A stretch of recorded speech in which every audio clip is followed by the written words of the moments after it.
Let us start. देखो electrochemistry চ্যাপ্টারে class 12 এর ইলেকট্রোকেমিস্ট্রি চ্যাপ্টারের আজকে আমাদের থার্ড লেসন শুরু হচ্ছে। আগের দিন পর্যন্ত আমরা স্ট্যান্ডার্ড হাইড্রোজেন ইলেকট্রোড এই বিষয়ে আমরা আলোচনাটা করেছিলাম। স্ট্যান্ডার্ড হাইড্রোজেন ইলেকট্রোড বলতে আমরা কি বলেছিলাম? স্ট্যান্ডার্ড হাইড্রোজেন ইলেকট্রোড প্রমাণ হাইড্রোজেন তৈরি দেয়, স্ট্যান্ডার্ড হাইড্রোজেন ইলেকট্রোড। এটা বলতে আমরা বলেছিলাম যে একটা প্লাটিনামের পাত নিতে হবে, সেটাকে একটা কাচের গ্লাস টিউবের মধ্যে রাখা হয়, যার মধ্যে 1 অ্যাটমসফিয়ার, এর মধ্যে দিয়ে 1 অ্যাটমসফিয়ার চাপে হাইড্রোজেন গ্যাস, 1 অ্যাটমসফিয়ার চাপে হাইড্রোজেন গ্যাস, আর এর ক্ষেত্রে 0 ডিগ্রি সেলসিয়াস, আর সেটাকে ডিপ করা আছে, ডোবানো আছে 1 মোলার HCl সলিউশনের মধ্যে। ন্যাচারালি 1 মোলার HCl সলিউশনের মধ্যে। তাহলে সিস্টেমটা কি কেমন হয়ে গেল? এই সিস্টেমটা হলো HH2 সিস্টেম। ব্যাপারটা হচ্ছে এটাকে আমরা লিখি H plus A equals to 1, H plus A equals to 1, আর প্লাস মানে এটা এই এর সমীকরণ, এই সিস্টেমটা হলো H2PT oblique H plus AQ, এরকম সিস্টেম এটা। এখন যেহেতু এর আগের দিনের ডিসকাশনের শুরু নিয়ে আমরা বলেছিলাম যে এই কেসটায় এটার capital P is equals to small p, অর্থাৎ এর জারণ বা বিজারণ কিছুই ঘটে না, অর্থাৎ এই ক্ষেত্রে এর জায়গায় এই জায়গাতে যে পটেনশিয়াল, সেই পটেনশিয়ালটা হয় জিরো পটেনশিয়াল। তাহলে এর সেল রিঅ্যাকশন মানে এই ক্ষেত্রে যে বিক্রিয়াটা ঘটছে সেটাকে আমরা দুভাবে প্রকাশ করতে পারি। কেমন করে? দেখো, একটা H plus A equals to A for activity মানে 1 মোলার সলিউশন প্লাস ইলেকট্রন, এটা নিয়ে হয় H, ঠিক আছে? এটা H হিসাবে তো থাকে না, তাহলে হাফ H2, এটা গ্যাস এট 1 অ্যাটমসফিয়ার প্রেসার। বিষয়টা কেমন, বিক্রিয়াটা কেমন হলো? এটা রিডাকশন রিঅ্যাকশন হয়, তাহলে রিডাকশন কোথায় হয়? অ্যানোডে অক্সিডেশন হয়, তাহলে এটা ক্যাথোড হিসেবে, এটা ক্যাথোড হিসেবে, অর্থাৎ এক্ষেত্রে রিডাকশন রিঅ্যাকশন হচ্ছে। তাহলে এই স্ট্যান্ডার্ড হাইড্রোজেন ইলেকট্রোডটা যখন কোথাও ক্যাথোড হিসেবে ব্যবহৃত হয় তখন তার এই জায়গাতে এইরকম বিক্রিয়াটা ঘটে। নেক্সট, এটা যখন অ্যানোড হিসেবে বিক্রিয়াটা ঘটে তখন অ্যানোড রূপে যখন বিক্রিয়াটা লিখবো আমরা লিখবো এরকম, দেখো হাফ H2G, এটা 1 atmosphere, 1 atmosphere minus electron H plus A equals to 1, এটা হলো অ্যানোড হিসেবে, এটা অ্যানোড, এটা অ্যানোড মানে এই জায়গাতে অক্সিডেশন রিঅ্যাকশনটা। এই পর্যন্ত আমরা এটা দেখেছিলাম। তাহলে আমাদের এটা নোটেশন, স্ট্যান্ডার্ড নোটেশন মানে চিহ্নিতকরণ করা হয় এইভাবে, এটা স্ট্যান্ডার্ড হাইড্রোজেন ইলেকট্রোড। এখন এই হাইড্রোজেন ইলেকট্রোড দিয়ে বাকি যে আমরা বলেছিলাম বাকি সিস্টেমগুলোকে, দেখো এই যে তোর এই যে আমরা দেখাচ্ছি, আমরা এই যে তোমরা দেখতে পাচ্ছ পিরিয়ডিক টেবিলের সমস্ত অন্যান্য সমস্ত মৌলকে আমরা কেমন করে মাপি। দেখো এটা এই সিস্টেমটা রেডি হয়ে থাকে, মানে এটা একটা স্ট্যান্ডার্ড সিস্টেম 1 মোলার হাইড্রোজেন দিয়ে তৈরি করা। এবার ধরো আমি এক্ষেত্রে প্রথমে এটা লিথিয়াম, এটা লিথিয়াম রড, এটা লিথিয়াম রড কে রেখেছি, মানে এটা Li/Li প্লাস 1 মোলার, মানে A = 1, অ্যাক্টিভিটি 1। তাহলে একটা লিথিয়াম দণ্ডকে একটা 1 মোলার লিথিয়াম সলিউশনের মধ্যে রেখেছি। ব্যাপারটা এই ক্ষেত্রে কেমন বিক্রিয়া হয় দেখো, লিথিয়াম এটা ধাতু, খুব সক্রিয় এন্ড লিথিয়ামের শেষ কক্ষপথে একটি ইলেকট্রন থাকে। তো lithium has a tendency to give up one electron from its outermost shell। সুতরাং এই ক্ষেত্রে বিক্রিয়াটা হয় এরকম, Li মাইনাস ইলেকট্রন হয়ে Li প্লাস, এটা হচ্ছে তার নিজস্ব টেন্ডেন্সি, অর্থাৎ Li থেকে Li প্লাস হবে। বিক্রিয়াটা কেমন হলো? অক্সিডেশন। তাহলে এটা হচ্ছে একটা অক্সিডেশন রিঅ্যাকশন। তাহলে অর্থাৎ আমরা আগের দিনের ডিসকাশনে মানে করতে বললে কি বলবো, যে এখান থেকে লিথিয়াম পরমাণুগুলো, মানে এইগুলো ছিল লিথিয়াম পরমাণু, আর আমি এক্ষেত্রে ধরো লিথিয়াম ক্লোরাইড বা লিথিয়াম নাইট্রেট কি যাই হোক লিথিয়ামের কোনো একটা দ্রবণ রেখেছি। তাহলে এই ক্ষেত্রে জল গিয়ে H2O এইগুলোকে নিয়ে বের করে নিয়েছে। তাহলে ফ্রম লিথিয়াম রড, এটা জিঙ্কের ক্ষেত্রে যেমন হয়েছিল, জিঙ্কের দণ্ড থেকে যেমন Zn2+ বেরিয়ে চলে যেতে চেয়েছিল জলের প্রভাবে, সেজন্য Li থেকে Li প্লাসে পরিণত হতে যেত। চল তাহলে মানে কিছুক্ষণ পর আমরা কি দেখতে পাবো, এটা করোশন অকার্স, মানে আস্তে আস্তে শুরু হয়ে যাচ্ছে আর এই জায়গাতে মাইনাস হয়ে যাচ্ছে, তাই তো? তাহলে এর যেটা ছেড়ে দেওয়া মানে Li থেকে Li প্লাস এ পরিণত হচ্ছে, কিন্তু যে Li প্লাস গুলো পরিণত হয়ে যেতে চাইছে নেগেটিভ চার্জ রডটা Li প্লাস কে দূরে যেতে দিতে চাইছে না, তার ফলে Li প্লাস গুলো এই নেগেটিভ চার্জ দণ্ডের পাশাপাশি, তাহলে ইলেকট্রিক্যাল ডাবল লেয়ার তৈরি হলো। আর ইলেকট্রিক্যাল ডাবল লেয়ার তৈরি হওয়া ব্যাপার নেগেটিভলি চার্জ রড আর তাকে ঘিরে পজিটিভ চার্জ এই আয়নগুলো থাকা, এইটাই তো ইলেকট্রন পটেনশিয়াল। তাহলে এই জায়গাতে নেগেটিভ পটেনশিয়ালটা তৈরি হয়েছে কিসের জন্য? এই রিঅ্যাকশনটার জন্য। এর পটেনশিয়াল কত? 0। তাহলে এবার এই দুটোকে দিয়ে যদি এবং দুটোই স্ট্যান্ডার্ড কন্ডিশন, কারণ এই ক্ষেত্রেও আমরা নিয়েছি 1 মোলার আর এই জায়গাতেও H2Pt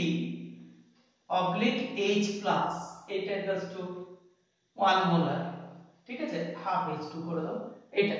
এটাও স্ট্যান্ডার্ড সেল, এটাও স্ট্যান্ডার্ড সেল। তাহলে এই ভ্যালুটা এবার এই ক্ষেত্রে যদি আমি একটা ভোল্টমিটার দিয়ে দেখি, এটার মান তো 0, তাহলে এই যে ভ্যালুটা পাবো সেটা এর জন্য। তাহলে কিসের জন্য পেলাম? তাহলে E ভ্যালু অফ 0 এর এগেইনস্টে আমি পেয়েছি, তাহলে যে মানটাই পাচ্ছি সেটা এর জন্য। E0 অফ বলো Li প্লাস, মানে অক্সিডেশন, এই প্রক্রিয়াটা অক্সিডেশন। এর একটা ভ্যালু আছে, এর ভ্যালুটা হচ্ছে +3.05 এক্সপেরিমেন্টাল ভ্যালু, ঠিক আছে।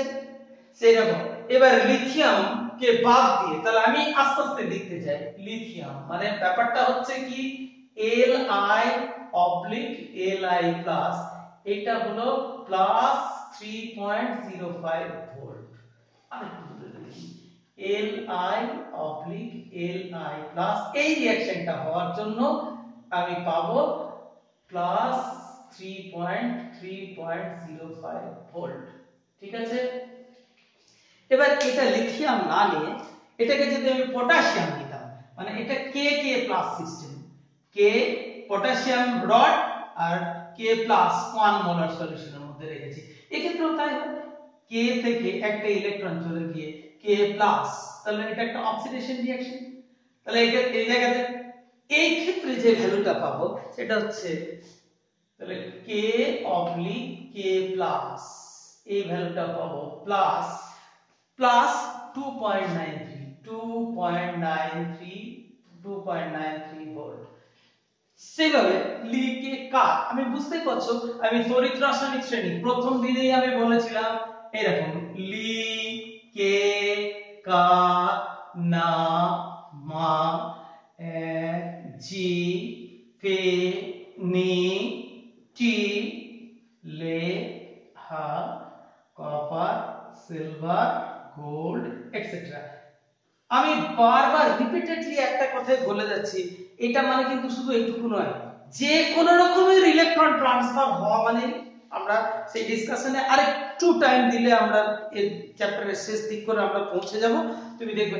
এবার সিমিলারলি এই ক্ষেত্রে যদি পটাশিয়ামের পর ক্যালসিয়াম যদি আমি নিই, একটা ক্যালসিয়াম দণ্ড, সেক্ষেত্রে সাপোজ ক্যালসিয়াম ক্লোরাইড দ্রবণে ডোবানো হয়েছে কি ক্যালসিয়াম নাইট্রেট দ্রবণে ডোবানো হয়েছে, সেক্ষেত্রে যে ভ্যালুটা পাবে তার মানে দ্যাট ইজ Ca/Ca2+, এইটা করতে করতে এটা ভ্যালু পাবে 2.87 ভোল্ট। 2 plus 2.87 volt.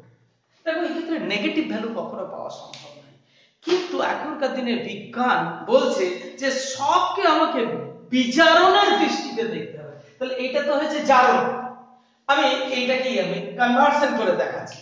তাহলে দেখো Li of Li minus electron থেকে Li প্লাস, এই রিঅ্যাকশনটা হওয়ার জন্য আমাদের E0 ভ্যালু ছিল, মানে E0 of Li oblique Li plus, এটা ছিল আমরা বললাম প্লাস 3.05 ভোল্ট। এবার তুমি যদি ম্যাথের নিয়মে ব্যাপারটাকে যদি উল্টো করে লেখো, তাহলে Li প্লাস প্লাস ইলেকট্রন থেকে Li যদি হয় তাহলে E ভ্যালুটা কত হয়ে যাবে, এটা যদি প্লাস হয় তাহলে এইটা মানে কি, এই বিক্রিয়াটা হওয়ার জন্য এত পরিমাণ ভোল্ট উৎপন্ন হচ্ছে, আর এই বিক্রিয়াটা করতে গেলে বাইরে থেকে এত পরিমাণ এনার্জি তোমাকে এর মধ্যে অ্যাপ্লাই করতে হবে, ন্যাচারালি এই ভ্যালুটা হয়ে যাবে। তখন আমাদের সিস্টেমটা দাঁড়াবে কেমন, Li plus oblique Li equals to minus 3.05 volt. তাহলে দেখো এইগুলো সব হচ্ছে অক্সিডেশন পটেনশিয়াল, তাই না, মানে E0 ox। তাহলে অক্সিডেশন পটেনশিয়ালটা ধীরে ধীরে ধীরে ধীরে কমে যাচ্ছে, কমতে কমতে কমতে কমতে কত, তাহলে এটাকে দেখেছিলাম প্লাস, দেখো প্লাস 3.05 প্লাস 2.93 প্লাস 2.87, এই করতে করতে আলটিমেটলি এই জিঙ্কের যেমন ভ্যালুটা আমরা বলছি, কয়েকটা ভ্যালু মুখস্থ রাখতে হয়, প্লাস 0.76, হাইড্রোজেনের হচ্ছে 0.00। এরপর থেকে তাহলে বুঝতে পারছো, তাহলে যদি অক্সিডেশন স্ট্যান্ডার্ড অক্সিডেশন পটেনশিয়াল গুলোকে এর যদি ক্রম হ্রাসমান ডিক্রিজিং ভ্যালুতে যদি পরপর সাজানো হয়, আমি পরপর একটু ভ্যালুগুলো লিখে দিচ্ছি তোমাদেরকে। প্লাস সোডিয়াম হলো প্লাস 2.72 ভোল্ট, ম্যাগনেসিয়াম হচ্ছে plus 2.36, total all are in volt. Aluminium হলো প্লাস 1.66 ভোল্ট, জিঙ্ক এটা প্লাস 0.44, নিকেল হচ্ছে প্লাস 0.24 ভোল্ট, টিন হলো 0.14, lead হচ্ছে প্লাস 0.13, দেন হাইড্রোজেন হচ্ছে 0.00। এরপর থেকে এর মানগুলো হবে মাইনাস 0.34, মানে এগুলো অক্সিডেশন হতে চায়, আর এইগুলো হবে, এগুলো মানে আমি দেখাচ্ছি দেখো। কিন্তু এখনকার দিনে আমাদের কথা অনুযায়ী তো চলবে না, সায়েন্টিস্টরা বলছেন যে ব্যাখ্যা করতে গেলে এগুলোকে রিডাকশন ফর্মে লিখতে হবে, অর্থাৎ এইটা নয়, এটা মানে আসলে কি ছিল এইটা, কিন্তু এটাকে যদি আমি রিডাকশন করে লিখি তাহলে ব্যাপারটা হচ্ছে Li প্লাস অবলিক Li সমান সমান হয়ে যাবে minus 3.05 volt, K plus oblique K, এই ভ্যালুটা হয়ে যাবে minus 2.93 volt, Ca2 plus oblique Ca, এটা হয়ে যাবে প্লাস 2.87 ভোল্ট। তাহলে দেখো অক্সিডেশন পটেনশিয়ালের ক্রম মানে হ্রাসমান ডিক্রিজিং, কিন্তু এইটা দিয়ে এখন আর বলা হয় না, আমরা বলবো এইটাকে E0 রিডাকশন। তাহলে এটার মান ধীরে ধীরে ধীরে ধীরে বেড়ে যাচ্ছে, তাহলে E0 রিডাকশন যখনই করব তখন এই ভ্যালুগুলো টোটালটা কেমন হয়ে যাবে বলো তো, এগুলো সব মাইনাস হয়ে যাবে, মাইনাস মাইনাস মাইনাস মাইনাস। এটা Li নয়, এটা হচ্ছে কি actual Li plus to Li, K plus to K, Ca2 plus to Ca, এরকম তাহলে এইটা হয়ে যাবে প্লাস, এটা হবে 0.80 লাইক দিস। তাহলে এই রকম করে বলতে হবে। তাহলে আমরা এখন তাহলে ECS এর ডেফিনিশনে চলে আসবো। তড়িৎ রাসায়নিক শ্রেণীর সংজ্ঞাটা তাহলে কি, যে ক্রমবর্ধমান if we arrange all the metals in the order of increasing E0 reduction potential, যদি প্রমাণ বিজারণ বিভব অনুযায়ী পরপর ধাতুগুলোকে সাজালে পরে যে সারিটা পায় সেটাকেই বলা হচ্ছে আমাদের প্রমাণ মানে ইসিএস বা তোর ইলেকট্রোকেমিক্যাল সিরিজ বা তড়িৎ রাসায়নিক শ্রেণী। তাহলে এই যে এটা একটা জাস্ট খণ্ডিত রূপ, এর মধ্যে প্রচুর আছে। হ্যাঁ, এর মধ্যে মধ্যেখানে তুমি যদি কোনো স্ট্যান্ডার্ড টেক্সট বুক দেখতে চাও তাহলে তুমি বলবে যে আপনাকে এইটুকু দিলেন কেন, আরো অনেক কিছু আছে। যখন ডিসকাশন আরো আগাতে যাবে তোমরা দেখতে পাবে। এটা জাস্ট একটা টোকেন রূপ দেখালাম। নাও এটা নিয়ে আমাদের হবে কি? তাহলে এটা তৈরি করলাম কার ভিত্তিতে? এইটা, সেইজন্য এটাকে স্ট্যান্ডার্ড রেফারেন্স ইলেকট্রোড বলা হয়। স্ট্যান্ডার্ড রেফারেন্স ইলেকট্রোড, নির্দেশাত্মক তড়িৎদ্বার, প্রমাণ নির্দেশাত্মক তড়িৎদ্বার। এইটা দিয়েই যেহেতু অন্যান্য সকলকে দেখা হয়, তাহলে আমরা এখন দেখলাম তড়িৎ রাসায়নিক শ্রেণী কাকে বলে।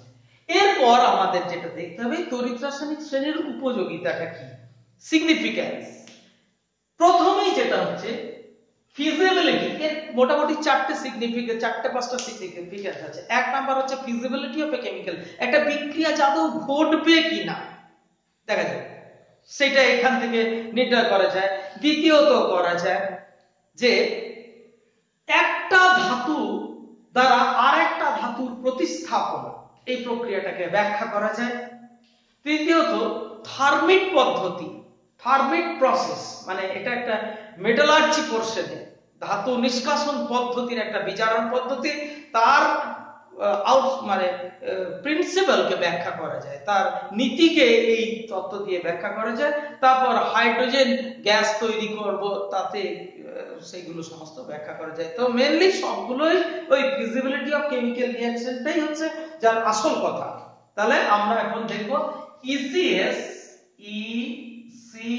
ইলেকট্রোকেমিক্যাল সিরিজ, সেখান থেকে ব্যাখ্যা করব ফিজিবিলিটি অফ একটা বিক্রিয়ার সম্ভাব্যতা, ফিজিবিলিটি অফ কেমিক্যাল রিঅ্যাকশন। ধরা যাক আমি বলছি Zn প্লাস H2SO4 থেকে ZnSO4 প্লাস H2, এই বিক্রিয়াটা হয়, কিন্তু Zn plus Cu plus H2SO4 এখান থেকে CuSO4 প্লাস H2, এই বিক্রিয়াটা হবে কি না সেটা আমাকে দেখতে হবে। দেখা যাক। তাহলে আমি প্রথমে এক নাম্বার বিক্রিয়া, এবার ব্যাখ্যার মধ্যে আসি। এই বিক্রিয়াটা কোনটা হবে? এটা আমি জানি এটা হয় আর এটা হয় না। তোমরা হয়তো ছোট ক্লাসে পড়েছো যে আমরা জানি যে তড়িৎ রাসায়নিক শ্রেণীতে যে সমস্ত ধাতুগুলো হাইড্রোজেনের নিচে অবস্থিত আছে তারা অ্যাসিডের সঙ্গে বিক্রিয়া করে না, এই বলে করে হাইড্রোজেন গ্যাস উৎপন্ন করে না। এইটা তোমরা হয়তো শুনেছো, কিন্তু সেটা তো কোনো ব্যাখ্যা নয়, এটা ফ্যাক্ট বলেছে একটা। আমরা এখন সেটার ব্যাখ্যা দেখবো। দেখো কি করে এটাকে যদি আমি আয়নিক রিঅ্যাকশন ফর্মে লিখি তাহলে কেমন লিখবো? দেখো Zn2 প্লাস, এটা হচ্ছে H প্লাস, আর এটার অক্সিডেশন নাম্বার লিখছি, এটা হচ্ছে +2 আর এটা হলো -2 আর এটা হচ্ছে 0।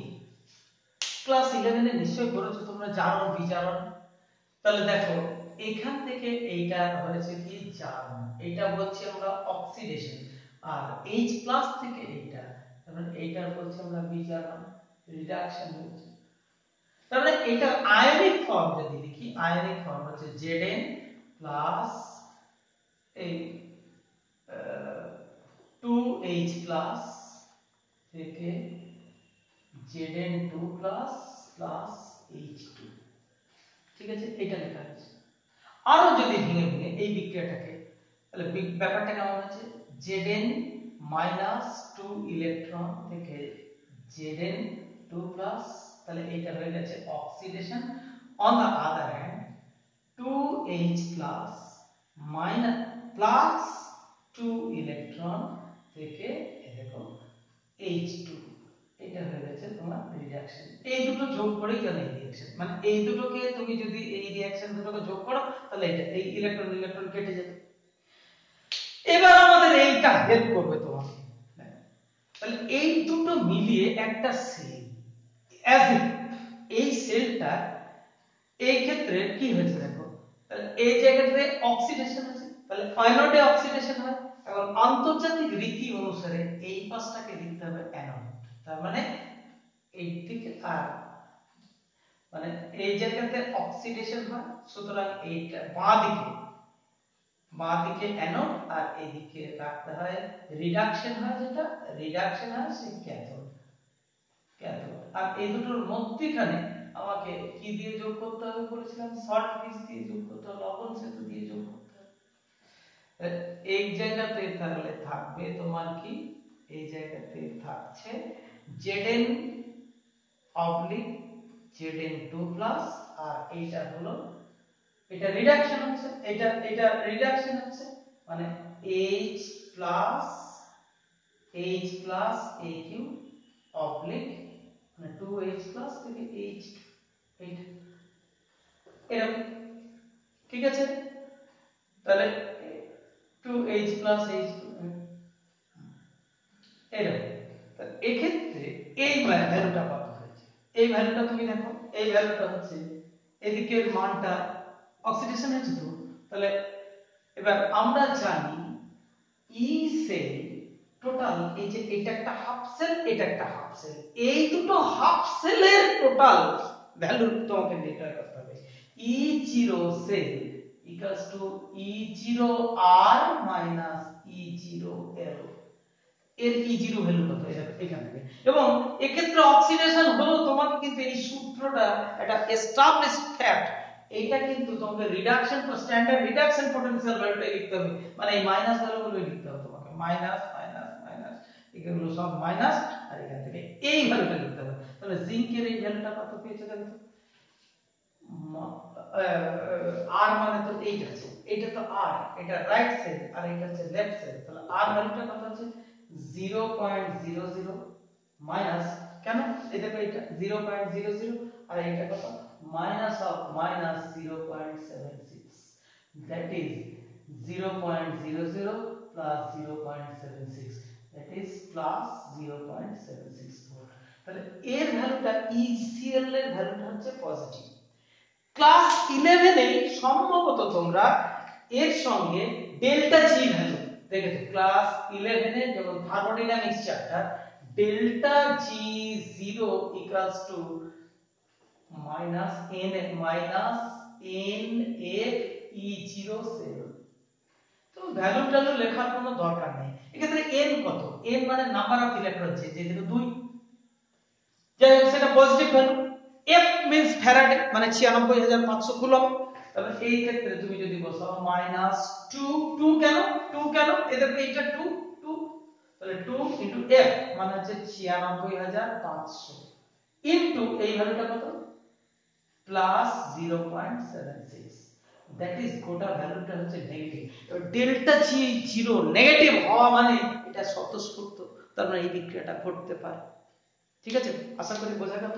আর তুমি এত ক্যালকুলেশনের মধ্যে যদি না যেতে চাও তাহলে তুমি কি বলবে যে এই সিস্টেমটা মানে এক্ষেত্রে তো দুটো সিস্টেম পাশাপাশি কাজ করছে, একটা হচ্ছে এই অক্সিডেশন, এটা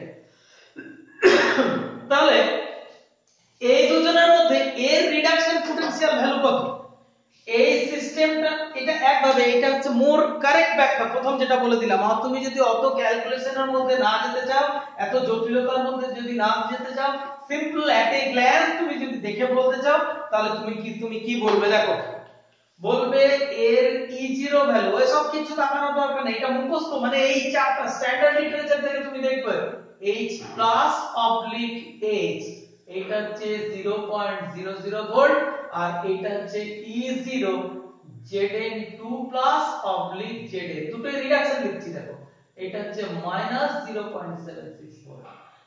এই দুটোর ভ্যালুকে কম্পারেটিভলি স্টাডি করো, কার মান বেশি, এই দুটোর মধ্যে এইটার মান বেশি, সুতরাং যার মান বেশি এর বিজারণ বিভব বেশি, সুতরাং এটা বিজারিত হবে আর অন্যটা জারিত হবে।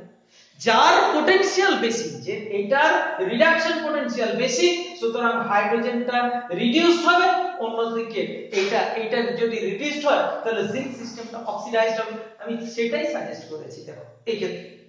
উল্টো দিকে তাহলে সেখানে এই বিক্রিয়াটা হবে, আমি এত শত দিকে যদি না যাই, উল্টো দিকে আমি যদি এইটা দেখাই, দেখো এই সিস্টেমটা যদি দেখাই Cu প্লাস, অন্য একটা সিস্টেমটা দেখেছিলাম Cu প্লাস H2SO4 থেকে এটা তৈরি হয়েছিল কি CuSO4 প্লাস H2। দেখো এক্ষেত্রেও তাই করেছি আমরা, এই জায়গাতে ছিল 0, এটা হচ্ছে +2 আর এটা হচ্ছে +1 থেকে 0। তাহলে আমি প্রপোজ এই বিক্রিয়াটা প্রপোজ, এটা আমি জাস্ট লিখেছি, হবে কি না হবে সেটা পরের কথা, আমার হাতে পেন আছে আমি লিখে দিয়েছি।